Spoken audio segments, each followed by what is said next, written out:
Hey, Rose, Sama. Kwapi? Si utokeleze basi I take you out kidogo. Sasa wacha nikama.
Why, thank you. I knew you'd like it. Yeah, so this is the, what in technical terms they call the W203. In layman's language, it is the Mercedes-Benz C200. And this car, you know, when I picked it up, it kind of reminded me on the first time you came on the show and how eager you were to start and how you are blushing and all that. Thank God. As in, you made such a good impression, not only to us but also to the viewers. And that's exactly what this car did. And funny enough, do you know the year this car was released? No. In 2000. Wow. Yes. It's a 2000 model car. It is the second generation. And guys still buy it because it is relevant for us today. I mean, Mercedes was so good in engineering this car. The technologies in this car are still being replicated in newer models in the Toyota, such as the cruise control. So the amount of airbags in this car are a lot. So far I can count 1, 2, 3, 4. And I haven't checked out the back seat and also the side curtains and all that. Not only that, but you get a lot of features like the Triptronic gearbox over here, a sport button over here, you get steering buttons to control your trip computer, your volume to pick up phone calls via Bluetooth. That's so cool. Just to mention a few. So, this car still has some technologies we haven't seen in a Toyota yet. For example, in a cheap Toyota. For example, the memory seats over here. In 2000, the Mercedes-Benz had it. But in 2009, I still think Toyota still use levers to move around. You can still be able to move the steering column closer to you, away from you, down or up using this button over here. Which is insane. You don't really get that in a Toyota. Even, okay, maybe in a 2012, 2016 model, you can actually get all these features.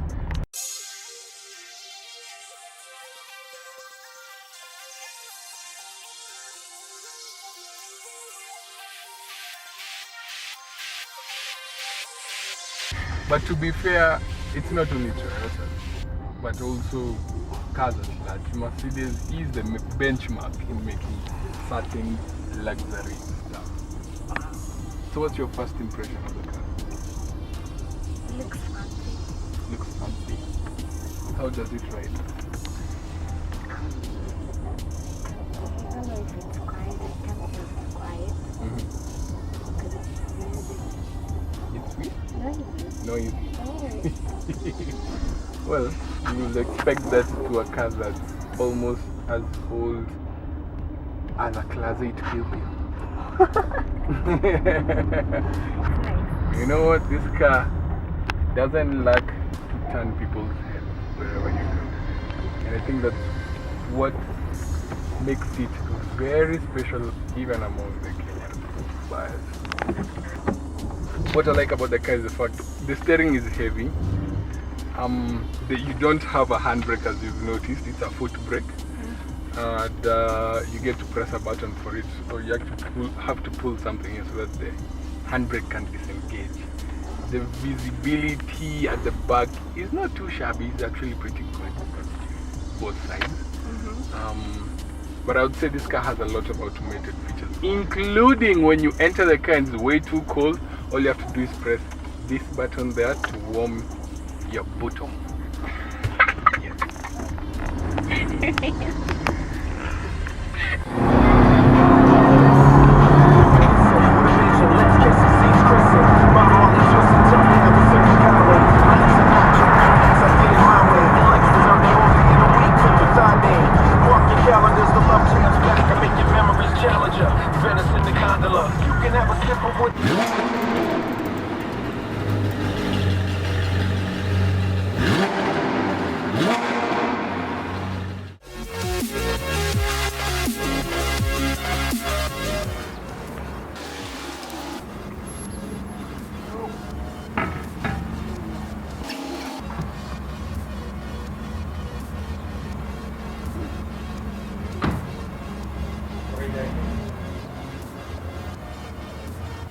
Manu mazee. Yo, utakuaje?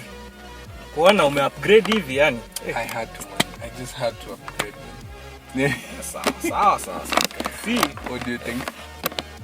Front is beautiful because the center console and just technology. See, it's a 2000. Yeah. Even for that time, this was classy. Yeah. Let me check on the back. Okay, cool. Jibambe.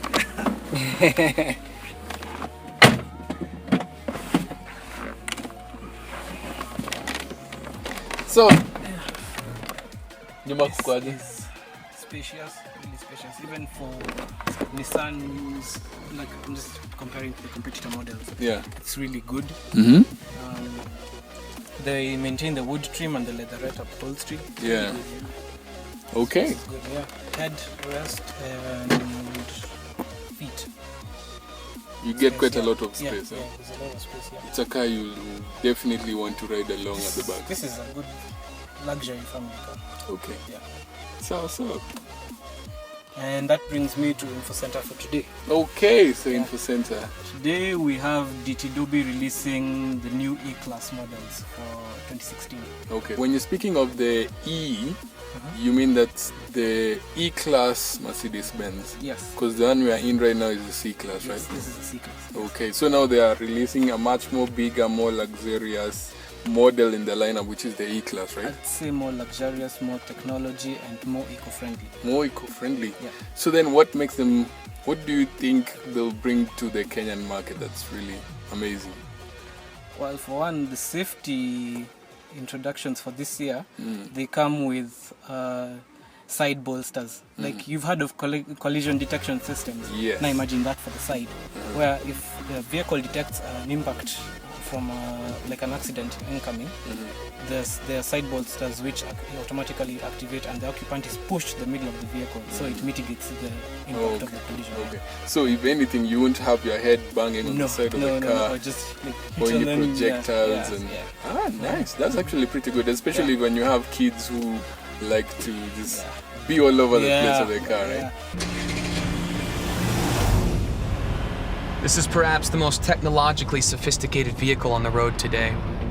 One that takes major steps toward an accident-free and autonomous driving future. With a 360-degree network of cameras, radars, and other sensors, this E-Class continually monitors its surroundings to help avoid danger. The E-Class will be the first series production vehicle in the world with car-to-X communication, a cloud-based communication system between other similarly equipped Mercedes-Benz vehicles, which can alert drivers of accidents and other hazards up ahead. It's another safety first for Mercedes-Benz, and it comes standard in the new E-Class.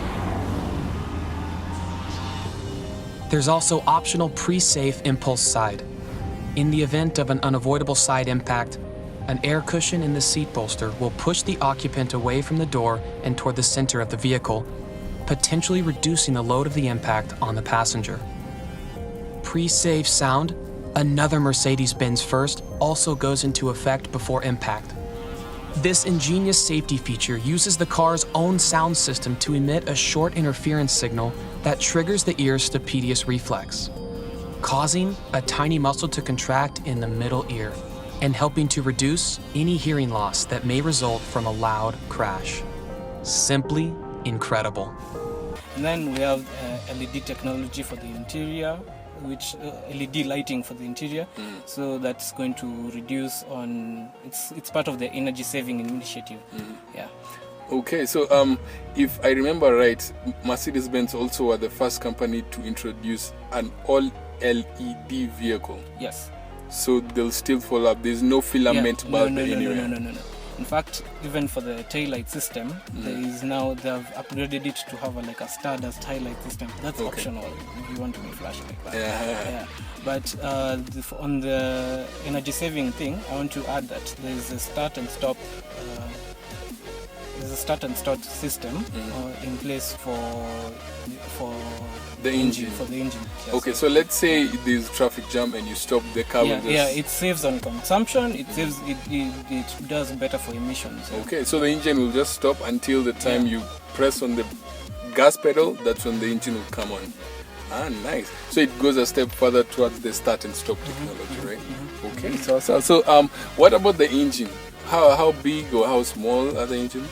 The engine is like the typical 2.04 cylinder engine, and they like rank from the E200s like 184 horsepower, from the E250 it's to 11, then to 42 for the E300. Wow! It's a 7-speed Triptonic, and I already mentioned it comes with start and stop transmission. Quickness, acceleration, it's not exactly supercar, it is luxury.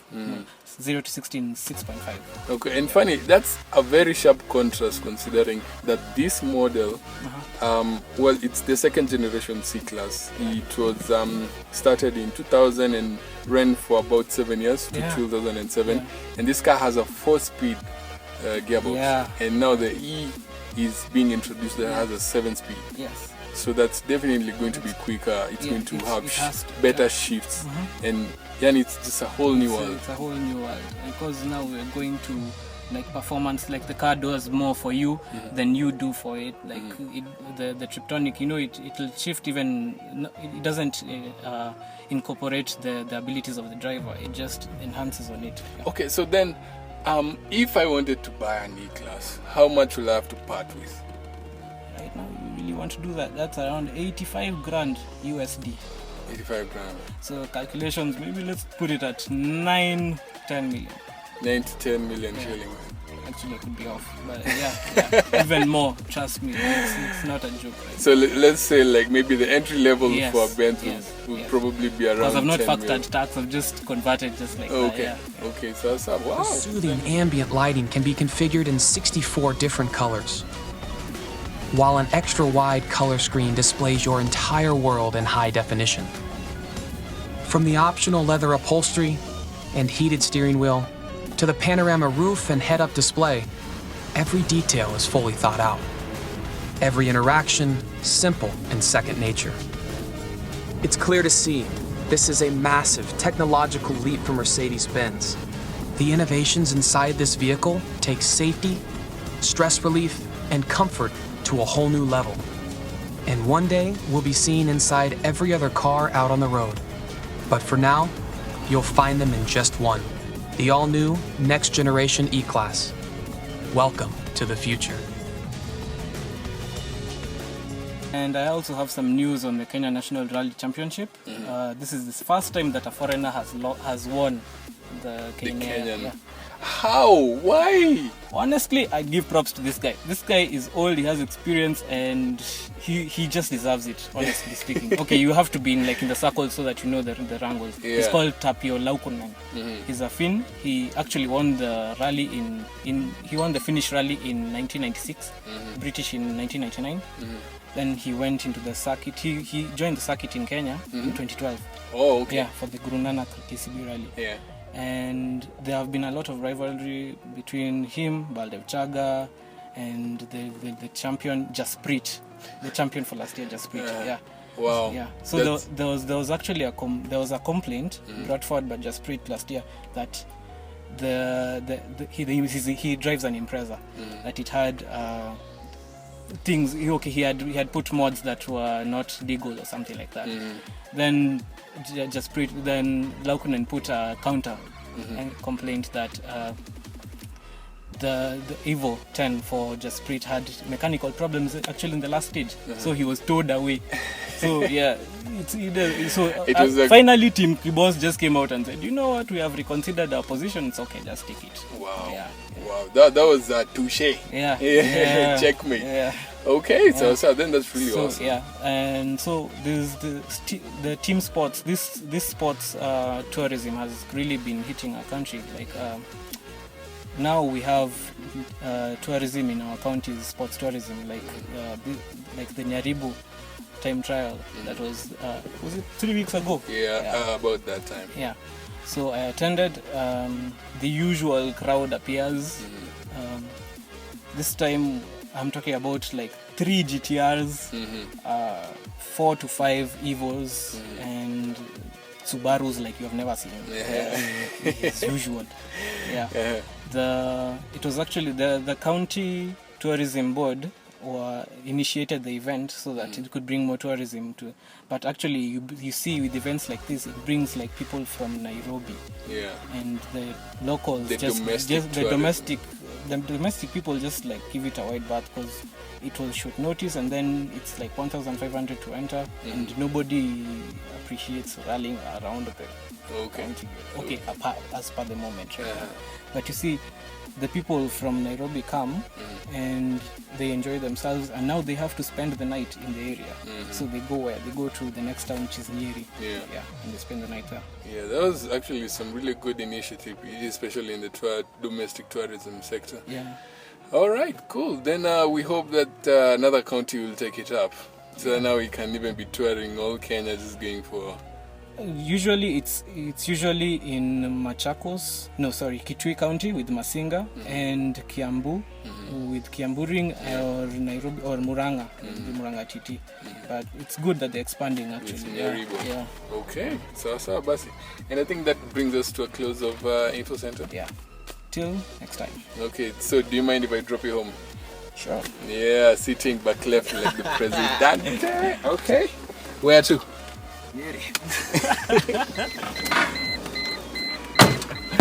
Nyeribo, here we come.